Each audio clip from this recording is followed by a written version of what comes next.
ఈరోజు సండే కదా, మనమైతే ఇక్కడ షాద్నగర్ దగ్గర బ్రిటానియా కంపెనీ దగ్గర అయితే ఉన్నాం.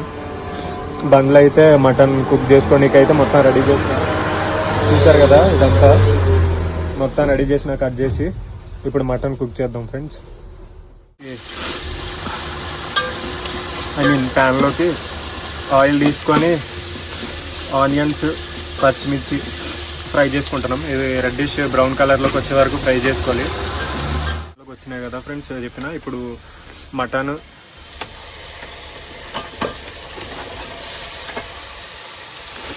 అయితే వేసుకోవాలి. మటన్ వేసుకున్నాకైతే మొత్తం ఆనియన్స్ అండ్ మటన్ మొత్తం అన్నీ కలిపి ఫ్రై చేసుకోవాలి. కొంచెం మటన్లోంచి వాటర్ అంతా బయటకు వచ్చే వరకు ఫ్రై చేసుకోవాలి. మొత్తం మటన్ అంతా ఒక 10 minutes లాగా వాటర్ అంతా బయటకు వచ్చి రిలీజ్ అయ్యి మొత్తం దగ్గరికి అయినంత వరకు ఇది అవుతుంది. ఈ టైంలోనే అల్లం వెల్లుల్లి పేస్ట్ కూడా వేసుకోవాలన్నమాట. వేసుకొని అయితే ఫ్రై చేసుకోవాలి. టమాటా వేసుకుంటే వేసుకోవచ్చు, లేదంటే లేదు. నాకు అలవాటు కాబట్టి టమాటా వేస్తున్నా. దానికైతే సాల్ట్,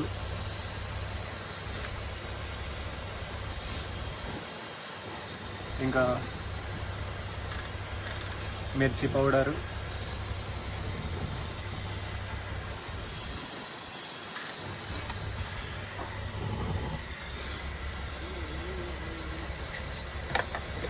వేసుకోవాలి. వేసుకున్నాకైతే కాసేపు మొత్తం టమాటా అంతా దగ్గరకు అయినాక మసాలా వేసుకోవాలన్నమాట. వేసుకున్నాక కలుపుకొని లో ఫ్లేమ్లో పెట్టుకొని ఒక 5 to 10 minutes అయితే మంచిగా ఉడకనియాలి.